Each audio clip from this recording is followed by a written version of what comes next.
So hello everyone, myself doctor Pavanpreet Kaur from Pearl homeo classes. आज अपने पढ़ेंगे pelvic infections के बारे में।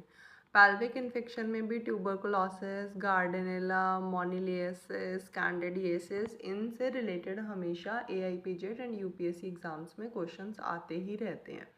ठीक है, तो इसमें कई सारे क्वेश्चंस हैं, लाइक क्लू सेल किस में प्रेजेंट होती है, एम सेल क्राइटेरिया किस में यूज़ होता है, अपने को जो सर्विक्स का अगर कलर चेंज होता है वो कौन सी कंडीशन में अपने को देखने को मिलता है, कर्डी जो वेजाइनल डिस्चार्जेज हैं वो कौन सी डिजीज़ में देखने को मिलते हैं। इस तरीके के कई सारे क्वेश्चन इस पॉइंट से बनते हैं। तो फर्स्ट इज पेल्विक इन्फेक्शन का मोड ऑफ स्प्रेड क्या हो सकता है। तो ये थ्रो कंटिन्यूटी एंड कंटिग्यूटी से भी स्प्रेड हो सकते हैं, मतलब जहाँ पे अगर जिस एरिया में इन्फेक्शन हुआ है उसी से उसके कंटिन्यूटी में ही ये स्प्रेड होते रहे, या फिर उधर से डीपर ये जाते रहें, कंटिग्यूटी में भी स्प्रेड हो सकते हैं।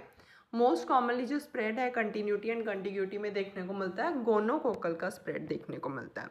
लिम्फैटिक्स के थ्रू ज़्यादातर स्प्रेड जो होते हैं, पायोजेनिक इन्फेक्शन के स्प्रेड लिम्फैटिक स्प्रेड में देखने को मिलते हैं। एंड ट्यूबरकुलर इन्फेक्शन अगर है तो उसका ज़्यादातर स्प्रेड ब्लड स्ट्रीम के थ्रू देखने को मिलता है। Next is most common cause क्या हो सकता है PID का, इसका भी डायरेक्ट क्वेश्चन आता है। तो most common cause of PID is sexually transmitted disease. Sexually transmitted disease में भी मोस्ट कॉमन कॉज क्या रहता है PID का, दैट इज क्लेमाइडिया ट्रैकोमैटिस, जो 70 to 90% कॉज केसेस में कॉज रहता है सेक्सुअली ट्रांसमिटेड डिजीज का। And sexual transmitted disease is most common cause of PID। तो PID का मोस्ट कॉमन कॉज अपने क्या बोल सकते हैं, क्या होएगा, क्लेमाइडिया ट्रैकोमैटिस। इसके अलावा गोनोरिया भी इसका कॉज रहता है। मोस्ट कॉमन प्रोटोजोअल इन्फेक्शन कौन सा हो सकता है जेनाइटल ट्रैक में, तो ट्राइकोमोनास वेजाइनलिस जो एक टाइप का प्रोटोजोआ है, इसका इन्फेक्शन हमको अपने को जेनाइटल ट्रैक में मोस्ट कॉमनली देखने को मिल सकता है। नेक्स्ट इसी तरीके से मोस्ट कॉमन फंगल इन्फेक्शन कौन सा देखने को मिलता है जेनाइटल ट्रैक में, तो दैट इज ट्राइकोमोना कैंडिडिडा अल्बिकेंस। कैंडिडिडा अल्बिकेंस जो एक टाइप का फंगस है, इसका इन्फेक्शन अपने को ज़्यादातर जेनाइटल ट्रैक में देखने को मिलता है फंगस में से। Most common cause of Bartholin abscess, जो अपने इसमें एक्सटर्नल जेनाइटल ऑर्गन में बार्थोलिन डक्ट प्रेजेंट होती है एंड बार्थोलिन ग्लैंड प्रेजेंट होती है, इसमें मोस्ट कॉमनली अगर एब्सेस बनती है तो किसकी वजह से बनती है, गोनोकोकस बैक्टीरिया की वजह से बनती है। Next is most common cause of pruritus vaginae. Pruritus मतलब अगर ईचिंग हो रही है एक्सटर्नल जेनाइटल एरिया में, अगर बहुत ज़्यादा ईचिंग देखने को मिलती है तो इसका मोस्ट कॉमन कॉज क्या देखा गया है, सेनाइल वेजाइनाइटिस। मतलब एज की वजह से जो फीमेल्स में एस्ट्रोजन की डेफिशिएंसी हो जाती है, उसकी वजह से ड्राइनेस एंड प्लूराइटिस जैसे सिम्टम्स जो है फीमेल्स में अपीयर होते हैं।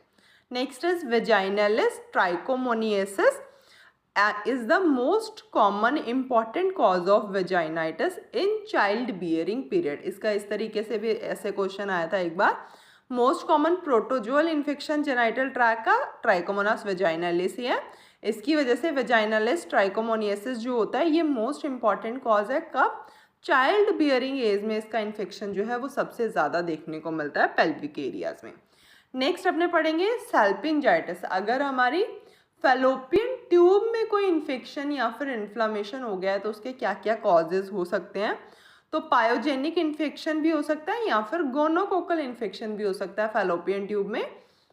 तो पायोजेनिक इन्फेक्शन अगर होता है तो मोस्ट कॉमन उसका कॉज क्या रहता है, ट्यूबरकुलोसिस। गोनोकोकल इन्फेक्शन होता है तो उसका मोस्ट कॉमन कॉज क्या रहता है, गोनोकोकाई। मोस्ट कॉमन साइट क्या रहती है टीबी सैल्पिंजाइटिस होने की, ट्यूबरकुलोसिस होने का फैलोपियन ट्यूब में most common site is ampulla. Tell me in comment site of fertilisation कौन सी होती है फैलोपियन ट्यूब में। नेक्स्ट इज अगर फैलोपियन ट्यूब में या फिर जेनाइटल्स एरिया में ट्यूबरकुलोसिस होता है तो अपने को क्या क्या सिम्टम्स देखने को मिलेंगे। तो सबसे पहले हमने पढ़ा ट्यूबरकुलोसिस का स्प्रेड मोस्ट कॉमनली कौन से रूट के थ्रू होता है, ब्लड रूट के थ्रू होता है। तो मोस्ट कॉमन स्प्रेड अपने को हेमाटोजीनस रूट से देखने को मिलेगा। जेनाइटल ऑर्गन में ज़्यादातर जो इन्वॉल्वमेंट रहता है ट्यूबरकुलोसिस के केसेस में फैलोपियन ट्यूब का रहता है। और अगर टीबी सैल्पिंजाइटिस हो गया तो अपने को मोस्ट कॉमन सिम्टम क्या देखने को मिलेगा, मोस्ट कॉमन क्लिनिकल प्रेजेंटेशन क्या देखने को मिलेगी, इनफर्टिलिटी। इनफर्टिलिटी के लिए अपने पास पेशेंट आएगा, फर्दर अपने डायग्नोज करेंगे तो अपने को वहाँ पे पता लगेगा जेनाइटल ट्यूबरकुलोसिस का केस है। मोस्ट कॉमनली ये नली पैरा में ज़्यादा देखने को मिलता है, 30 to 45 ईयर एज ग्रुप में ज़्यादा देखने को मिलता है। It is always secondary. Genital tuberculosis का केस कभी भी प्राइमरी नहीं होएगा, ये हमेशा सेकेंडरी होएगा। मतलब फर्स्ट इन्फेक्शन किसी और एरिया में होगा, चाहे वो लंग्स में हो, चाहे वो बोन्स में हो, किसी भी अनदर एरिया में होगा, देन वो स्प्रेड हुआ हेमाटोजीनस रूट के थ्रू कहाँ पे आया, रिप्रोडक्टिव ऑर्गन में आया। नेक्स्ट इज क्लिनिकल फीचर अपने को ज़्यादा मेनोरेजिया देखने को मिलेगा रेदर देन एमेनोरिया। मतलब यहाँ पे ब्लीडिंग जो है वो इंक्रीज होगी। Tell me in comments menorrhagia के लिए कितना ब्लड लॉस बोलते हैं, कि कितने ब्लड लॉस से ज़्यादा ब्लड लॉस होगा तो अपने उस केस को मेनोरेजिया का केस बोलेंगे। नेक्स्ट इज अगर अपने हिस्टोसाल्पिंजियोग्राफी करके देखते हैं, अगर सल्पिंग्स में अपने हिस्टोसाल्पिंजियोग्राफी करके देखते हैं तो अपने को क्या क्या फाइंडिंग्स देखने को मिलेंगी दैट आर वेरी इंपॉर्टेंट, जिनसे डायरेक्ट क्वेश्चन पूछते हैं। तो फर्स्ट इज कैसा अपने को देखने को मिलेगा, club pipe rigidity, club pipe lead pipe appearance, या फिर जिसको बोलते हैं गोल्फ क्लब अपीयरेंस जो देखने को मिलेगी।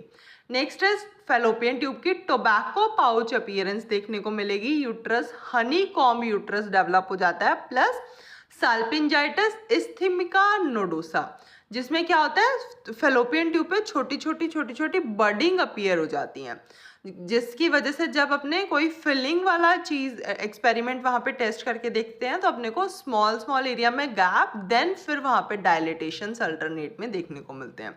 इसको माल्टीज क्रॉस या फिर रोजेट अपीयरेंस भी बोला जाता है। तो ये सारी अपीयरेंस ही याद रखना, lead pipe appearance fallopian tube में, golf club appearance, tobacco pouch appearance, Maltese cross या फिर rosette appearance, honey comb uterus, salpingitis isthmica nodosa, ये कौन सी कंडीशन में प्रेजेंट होते हैं, ट्यूबरकुलोसिस अगर हो रहा है जेनाइटल ऑर्गन में, या फिर टीबी साल्पिंजाइटिस का अगर केस है तो।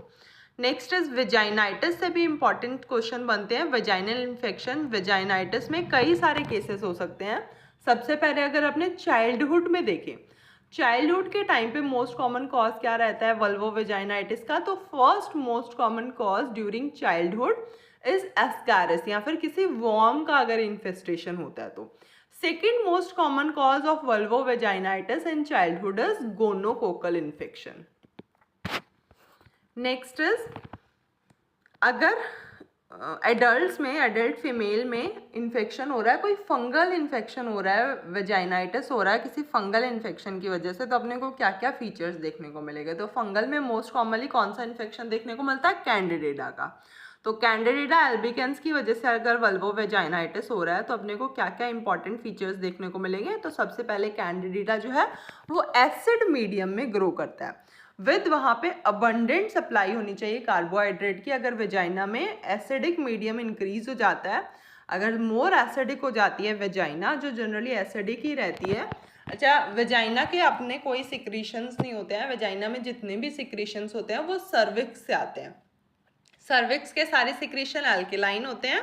जब वो वेजाइना में आएंगे तो वेजाइना में एक बैक्टीरिया प्रेजेंट होता है डोडरलिन बेसिलाई, जो क्या करता है वेजाइना में जो ग्लाइकोजन प्रेजेंट है उसको लैक्टिक एसिड में चेंज करता है, जिसकी वजह से वेजाइना में क्या रहता है, सारे के सारे सिक्रीशंस एसिडिक बन जाते हैं।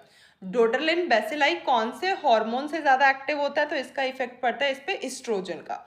जब भी फीमेल में एस्ट्रोजन ज़्यादा होएगा उस टाइम पे फीमेल में वेजाइना में कैसा एनवायरनमेंट रहता है, एसिडिक एनवायरनमेंट रहता है। तो अगर वेजाइना में पीएच लेस देन 4.5 हो रही है तो वहाँ पे कैंडिडेटा के इन्फेक्शन के चांसेस जो हैं वो इंक्रीज हो जाते हैं। इसके अलावा और क्या क्या रिस्क फैक्टर है, कॉमन होता है कैंडिडेटा का इन्फेक्शन प्रेगनेंसी में, क्योंकि प्रेगनेंसी में भी एस्ट्रोजन हार्मोन ज़्यादा होता है, जिसकी वजह से मोस्ट एसिडिक 3.5 से 5.5 तक पीएच रहती है ड्यूरिंग प्रेगनेंसी वेजाइना में।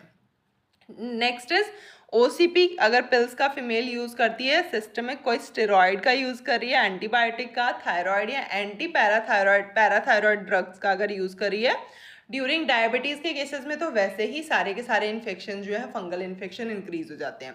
लेकिन डायबिटीज़ के केसेस में मोस्ट कॉमन फंगल इन्फेक्शन कौन सा रहता है वजाइना में, ये भी इंपॉर्टेंट है।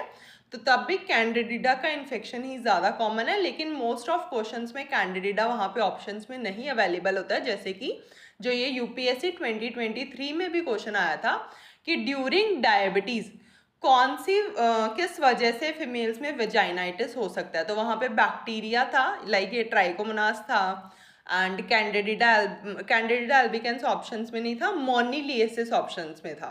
तो अपने को क्या देखना था कि डायबिटीज़ के ड्यूरिंग फंगल इन्फेक्शन के चांसेस जो हैं वो इंक्रीज होते हैं।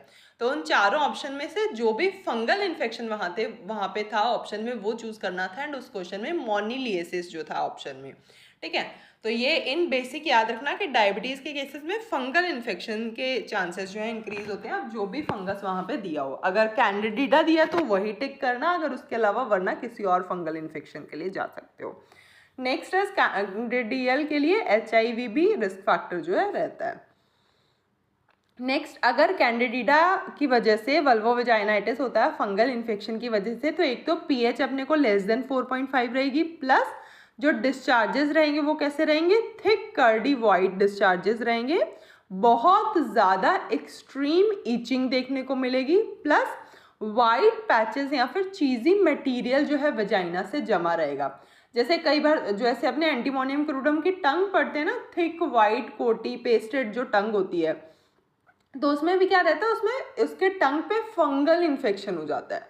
फंगल इन्फेक्शन की वजह से हमेशा थिक वाइट कलर की पेस्ट्री कलर की जो लेयर एक है बनती है। जहाँ पे भी फंगल इन्फेक्शन हो रहा है उस एरिया में अपने को थिक वाइट पेस्ट्री कलर की चीज़ी मटेरियल जो का डिपोजिशन देखने को मिलता है। तो यहाँ पे वेजाइना में हो रहा है तो वेजाइना में ऐसी लेयर बनेगी, प्लस बहुत ज़्यादा ईचिंग रहेगी, कर्डी डिस्चार्ज रहेगा, pH लेस देन 4.5 रहेगी। एंड जब इसको डायग्नोसिस कैसे करेंगे, 10% KOH सॉल्यूशन में देखेंगे और इसको निकर्सन मीडिया में कल्चर करके देखा जाता है। Next important infection in vaginitis है Trichomonas vaginalis infection. Trichomonas vaginalis most common protozoal infection है वेजाइना में।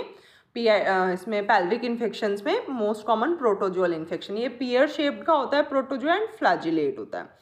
नेक्स्ट इज इसके लिए pH कितनी रिक्वायर है, 5 to 6 की pH इसके लिए रिक्वायर्ड होती है। इसके लिए इंपॉर्टेंट क्या है, अगर ट्राइकोमोनास का इन्फेक्शन होता है तो वहाँ पे बनेंगे बबल्स। बबल्स याद रखना, क्वेश्चन में हमेशा तुमको ये चीज़ देखने को मिलेगी ही मिलेगी।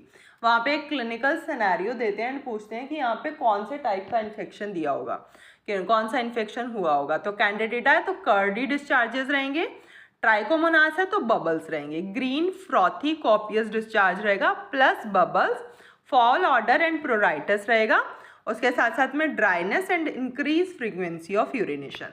एंड नेक्स्ट इंपॉर्टेंट जो ट्राइकोमोनास से क्वेश्चन पूछते हैं, स्ट्रॉबेरी वेजाइना या फिर स्ट्रॉबेरी कलर की सर्विक्स यहाँ पे बनती है। Tell me in comment, strawberry gums कौन सी डिजीज में देखने को मिलते हैं, एंड स्ट्रॉबेरी टंग कौन सी मेडिसिन में देखने को मिलते हैं, एंड स्ट्रॉबेरी कलर का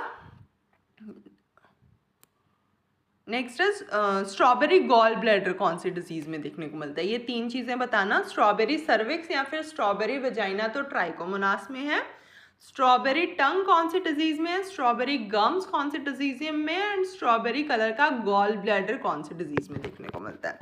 नेक्स्ट है ट्राइकोमोनास के इन्फेक्शन में जो फैनबर्ग विंटिंग क्राइटेरिया या फिर कुफनबर्ग क्राइटेरिया का यूज होता है इसके डायग्नोसिस के लिए। Next important is bacterial vaginosis. Bacterial vaginosis का मोस्ट कॉमन कॉज क्या रहता है, दैट इज गार्डनेला वेजाइनलिस।